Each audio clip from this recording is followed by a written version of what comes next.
plus difficile dans ce métier et qu'est-ce que tu trouves le plus facile? Ah, bah, ça c'est sûr. Non, vas-y, sincèrement. Non. Ah, vas-y, commence. J'arrête l'enregistrement et ça sert à rien en fait. Non, bah, pardon, on attend. Non, en vrai, moi, ce que je trouve le plus Le plus difficile, difficile. c'est de faire les bons contacts qui vont t'aider à travailler et d'avoir le bon cercle d'amis pour s'entraider dans les coups difficiles ou dans les préparations de casting ou dans avoir retrouvé du dynamisme quand tu es complètement dans une situation où tu baisses les bras. Ok. Et le truc le plus facile dans ce métier, bah, j'ai l'impression qu'il n'y a pas grand-chose de facile. Non, bah, le plus facile, on va dire, c'est quand tu as un rôle dans ton emploi et dans ta respiration, c'est un kiff de le jouer.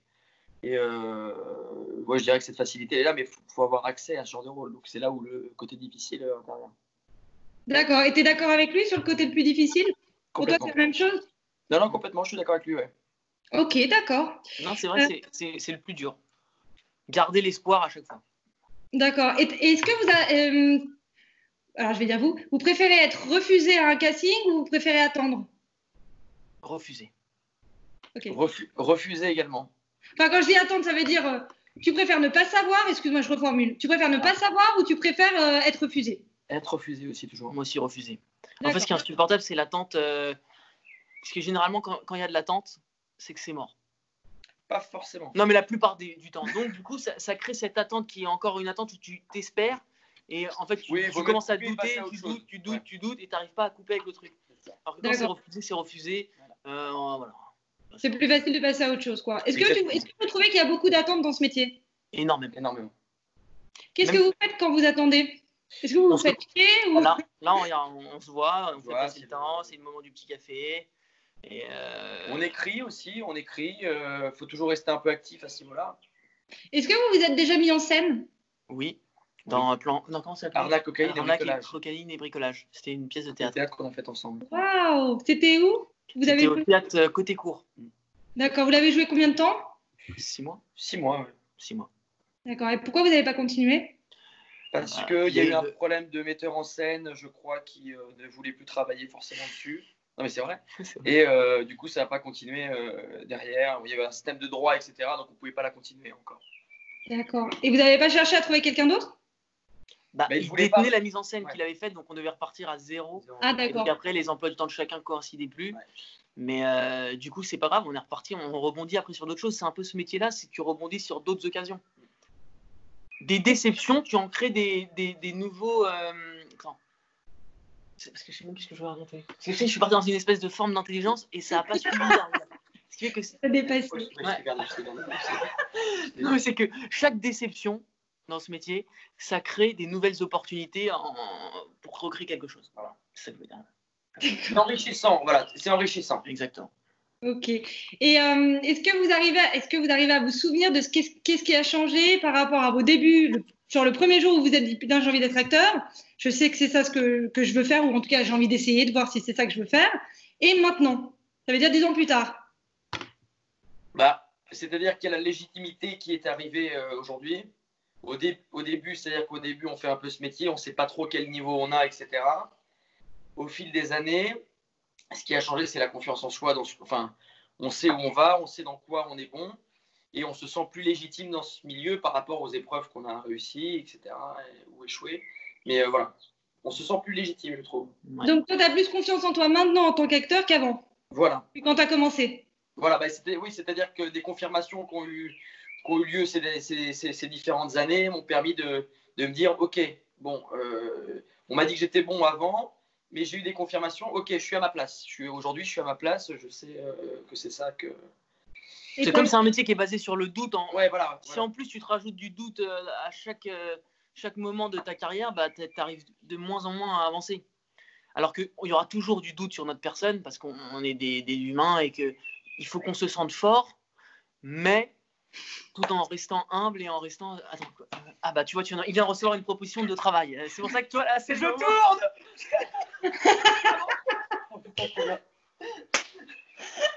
Ça s'est passé à ce moment-là. Voilà, bah tu vois, on en parle et ça vient.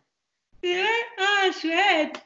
Donc voilà, donc c'est ça qui change. Voilà, ça vient d'arriver là. J'ai attendu une journée pour avoir un truc. C'était quoi? Non, sérieux, c'est pour Planqueur. Ok, d'accord. Et tu dois faire quoi? Bah non, on a du coup, je peux peut-être pas trop en parler d'ailleurs, ça, mais D'accord, ok, d'accord. On n'en parle pas. Pas de souci. Qui vont se passer. Mais attends, pour revenir dans cette question, par rapport à avant, quand on a commencé, là, on sait un peu plus naviguer dans les eaux troubles de ce métier. Il y a une façon de le dire. Voilà. On est comme avant, on était des espèces de pédalos, et là, on est des petites barques en bois qui arrivent à peine à prendre l'eau. Mais toujours On artisanal. aimerait bien devenir des yachts. D'accord. Des yachts. Donc on laisse tomber l'artisanat. Ok, d'accord. Voilà. On va sur ok. Moni. Combien de temps oui, je voulais vous. Ah ouais. Quel conseil tu te donnerais à toi-même si tu te rencontrais il y a 10 ans? Ne doute pas, continue d'y croire. Ouais. Et il faut que ce soit simple. Il faut que ce soit simple. Voilà, convaincu de ma réponse. Ouais, ok. Non, pas du tout. Au contraire, excuse-moi. J'avais tendance, quand j'ai commencé, à penser que il fallait me compliquer encore plus la chose en me disant que c'est comme ça que je réussirais, en me mettant une exigence folle, alors qu'en vrai, c'est juste le travail dans la simplicité de ce qu'on est qui marche. Ouais, c'est vrai. Oui, pas surjouer des trucs ou pas aller dans des directions qui on pense qu'on pourrait y arriver dans ça. Moi, je pense qu'il faut savoir où on est bon, dans quelle catégorie on est bon, et foncer là-dedans avec simplicité. Et c'est ça que je me donnerais comme conseil. Ouais. Fonce contre les écoles de théâtre. Hein? Pour ou contre les écoles de théâtre. Est-ce que ça vous a servi? Est-ce que vous le recommandez? Si tu rencontres demain un acteur qui commence, est-ce que s'il te demande quelle école tu me conseilles, est-ce que tu me conseilles de faire une école, qu'est-ce que vous lui répondez? Je dirais oui quand même. Moi aussi, je dirais oui. Je dirais oui, mais attention à pas. Moi, j'ai connu des gens qui étaient en école de théâtre, en vrai, sans prétention aucune, mais je juge personne, mais on sent au bout d'une année si. Parce que pour être comédien, il y a quand même une fibre à avoir, etc. Avec du travail, on y arrive forcément, mais parfois, tu sens qu'au bout d'une année, la personne que tu as en face, tu sens qu'il est à sa limite. Bon.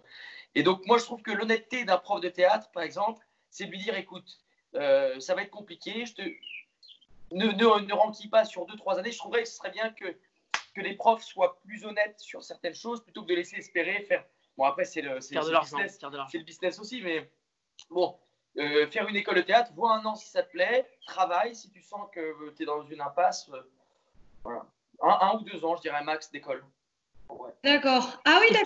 Ce qui est bien dans les écoles de théâtre, c'est qu'au-delà même de l'enseignement qui parfois peut être à discuter, parce que ça peut nous enfermer dans plein de façons de penser qui empêchent de jouer justement, au moins tu rencontres le bon réseau avec qui tu as envie de grandir. Alors, Yvan, moi je l'ai rencontré dans une école. Ah, vous êtes rencontrés dans une école? On s'est rencontrés dans une école du 11e, je ne sais plus comment ça s'appelait. Et... c'est le laboratoire de l'acteur. D'accord. Il faut que je coupe ce moment-là ou... Non, parce qu'en fait, d'habitude, moi, je mets tout le temps, hop, et c'est Yvan qui dit le nom de l'école, et parfois, c'est l'inverse. Donc là, comme il ne l'a pas fait, je me suis dit, bon, bah, je vais. Et après, c'est ça. Sinon, on est en tempo, quoi. Oh là là, bon, ok. Donc, le laboratoire, ok, vous êtes rencontrés là-bas.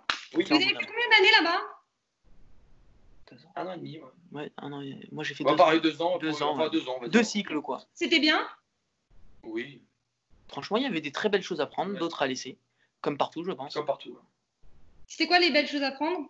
Moi, j'ai adoré, il y avait ce qu'on appelle des prises de risque. C'est elle te laissait le théâtre et tu devais créer un spectacle. Et aller dans un domaine que tu ne maîtrisais pas trop. Que tu ne maîtrisais pas trop, d'où la prise de risque. Et quand il y avait cette prise de risque, est-ce que vous aviez envie de le faire? Comment vous avez réagi quand on vous a demandé de le faire? Genre, non, je préfère... Sur volontariat. Hein? Non, c'était sur la base du volontariat. Ah, ok, d'accord. Ok.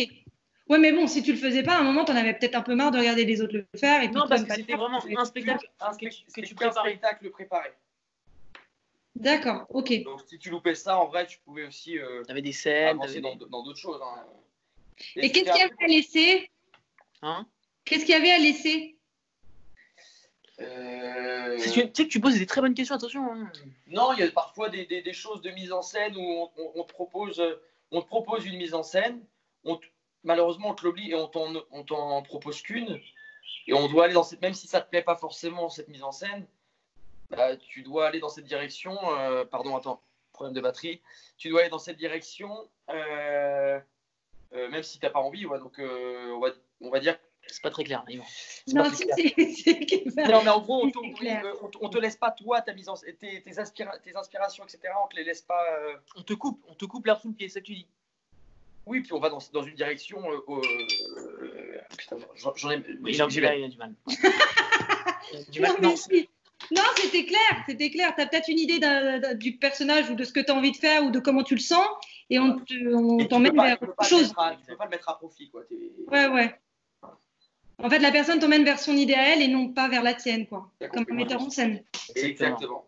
Il y avait peut-être ce manque de. On touchait pas forcément à la mise en scène. Ouais. Ça nous éveillait pas à ce niveau-là.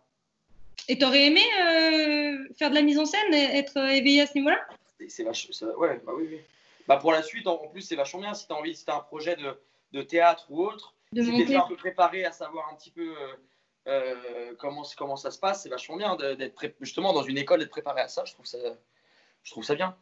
Et est-ce qu'elle vous a apporté des choses, cette école, plus du domaine travail, dans le sens genre contact, réseau On était amené casting, venez vous voir, travailler, répéter, ou même justement sur les prises de risque, vous pouviez les inviter, comment ça se passait? Bah, moi, dans les prises de risque, que j'ai aimé, c'est que tu vois, il n'y avait pas beaucoup d'organisateurs de prises de risque. Ils devaient gérer d'autres artistes, d'autres comédiens et mettre tout ça en scène. Donc cette autonomie que ça a créé, ça va avec ce que disait Yvan juste avant, vu que pour une fois, tu étais un peu maître de ce que tu voulais faire, moi, ça m'a donné une confiance en moi sur la construction d'un projet de A à Z. Ah, c'est clair. Ouais. Donc ça m'a fait un grand bien et ça m'a surtout donné le goût de me dire, putain, en fait, je peux le faire. Donc ça, j'ai vraiment kiffé. Et après, il y avait chaque année, il y en avait quelques-uns qui étaient sélectionnés, tu pouvais faire des scènes devant un public. Donc déjà, tu avais l'expérience du théâtre devant un public inconnu, de gens que tu ne connaissais pas, donc il y avait cette adrénaline. Et tu avais aussi la possibilité de rencontrer des agents qui venaient voir et qui faisaient un peu leur marché. Donc, du coup, ça te donnait une possibilité d'avoir un débouché sur du travail après. Et est-ce que vous... pour quelqu'un qui arrive, donc qui a pas de photo, qui a rien, quoi, vraiment qui démarre, qui rentre à l'école, voilà, est-ce que vous lui conseillez de faire une démo? Comment vous conseillez step by step, hein, je pense. Non mais t'arrives pas comme ça et tu vas pas te dire je vais me filmer avec une qualité assez moindre. Si tu veux à tout prix faire des images, tu vas pas les faire dès le début avec un petit budget. Faire des courts-métrages Ah oui, par contre, oui. D'aller sur, je sais pas moi, de s'inscrire sur cinéaste.org, de regarder les annonces, tu vois, d'envoyer je sais pas moi, même la photo. Mais bizarrement, c'est bizarre, mais il n'y a pas de parcours type. De règles, Donc c'est ça qui est fou, c'est tu peux, en vrai, moi ce que je conseillerais, c'est d'écouter ton intime profond, ce qu'il y a à l'intérieur pour te dire tiens, là j'aurais plus envie de faire ça, et ça se trouve ça va marcher. Il y a des gens, ils n'ont jamais fait d'école, ils ont commencé à rencontrer un seul gars, ils ont commencé à tourner. Il y en a d'autres qui se sont fait rencontrer grâce aux réseaux sociaux. Donc il n'y a pas de, si tu as ta petite voix qui te dit fais ci ou fais ça, fais-le et vas-y à fond. Mais c'est vrai que le fait de faire beaucoup de courts-métrages ou faire de la figuration, etc. dès le début, c'est pas mal parce que ça te permet, en plus de l'école, d'avoir une réalité. Tu es dans la réalité du métier direct, même si c'est de la figure ou machin, tu vois comment ça se passe. Tu apprends quand même. Je suis d'accord avec toi. Tu apprends pas mal de choses quand même. Mais avoue que tu es aussi d'accord que les jeunes comédiens, aujourd'hui, ils les prennent surtout parce que c'est des personnalités. Parce qu'ils cherchent une personnalité type et ils se disent tiens, en fait, je vois ce jeune-là dans ce rôle direct. Nous, à nos âges, et c'est ça qui est dommage, c'est que on va pas se dire ah, attends, lui ça peut être un bon comédien, il va jouer aux antipodes de ce qu'il est, ça va être génial. Ils prennent la personnalité pure et si elle est un peu malléable pour jouer là ce qu'on lui demande, et ben ils le prennent quoi. Mais vous êtes content là où vous êtes en ce moment? Oui, bah en vrai oui, c'est un peu frais. Non, on est content, mais de toute façon tu veux toujours plus parce que t'aimes tourner, t'aimes le contact des gens, t'aimes être en équipe, t'aimes tout. Donc si tu pouvais le faire tous les jours, ce serait charmé. Après, par rapport à d'autres qui ont moins tourné, même si nous on n'a pas encore tourné de ouf, tu vois, on n'est pas reconnu dans la rue, on n'est pas, tu vois, il n'y a pas des trucs, mais on a eu le plaisir de jouer. Ouais. On va pas se plaindre. On est content de là où on en est quand même. On a tourné, c'est déjà un luxe. Et c'est quoi vos objectifs? Moi j'ai un objectif qui n'est pas très très compliqué, c'est on va dire 3-4 tournages dans l'année, c'est bien. Ok. D'accord. Et en t'éclatant. En t'éclatant, sur des rôles différents. Tu as pas mal de jours. Mais voilà, l'objectif, il n'est pas très très haut en soi. Mais voilà, juste ça, moi, j'aurais un confort de vie qui serait très bien.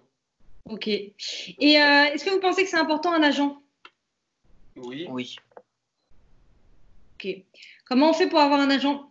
Bah, c'est soit un gros rôle, ce qui fait un contrat assez alléchant, ce qui fait que tu peux démarcher un agent assez facilement. Ou sinon, qui te repère. En vrai, le théâtre, c'est une bonne carte de visite plutôt qu'une bande démo, je trouve.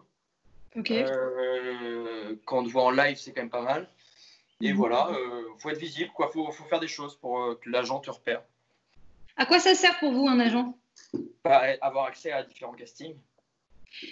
Ouais, mais là, tu as dit par exemple, tu décroches un rôle, à part le théâtre, l'autre idée que tu disais, elle est super bonne aussi d'ailleurs, mais à part le théâtre, tu dis ouais, tu décroches un super rôle et comme ça, tu as un agent. Enfin, non, mais parce que tu as eu le casting par d'autres connexions que tu as eu avec un directeur de casting que tu connais, par exemple, ou casting sauvage, ou machin.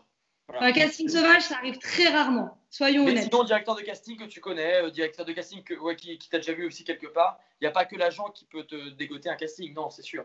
Mais ça t'aide quand même sur. Et aussi, surtout en faisant des castings pub, parce que les réals de pub, c'est souvent des mecs qui font du cinéma. Des réals de film, c'est plus facile d'avoir des pubs au début que. Oui, c'est vrai. Est-ce que vous pensez qu'il y a une limite à la pub? C'est-à-dire une limite à la pub? Il y a une limite à accepter de faire de la pub. Ça peut te bloquer. Ouais. Moi, j'en suis sûr. J'ai jamais vu un mec qui fait tout le temps des pubs cartonner après au cinéma. Ouais. Tu sais, il y a beaucoup de gens qui font souvent des pubs. Mais ça n'empêche pas d'en faire au moins. Non, mais si tu fais une pub ou deux, alors en vrai, c'est bien. Mais faut pas que tu t'en c'est sûr, faut pas que tu sois cerise de Groupama. Là. Faut pas que tu sois identifiable. Ou mec de Peugeot, de Renault, le mec de Renault qui est tout le temps dessus, je le vois mal aussi. Ça peut, je pense que c'est pas très très bon d'être trop souvent exposé en pub. Ouais. D'accord. Ouais. Ok. Et alors, dernière question. Yes, c'est bientôt fini. Non, je rigole, c'était super. C'est qui votre acteur préféré à tous les deux? Moi, français, franchement, la carrière qui me fait bien rêver, c'est Albert Dupontel. Ok. Moi, je le trouve très talentueux. Moi, j'en ai deux.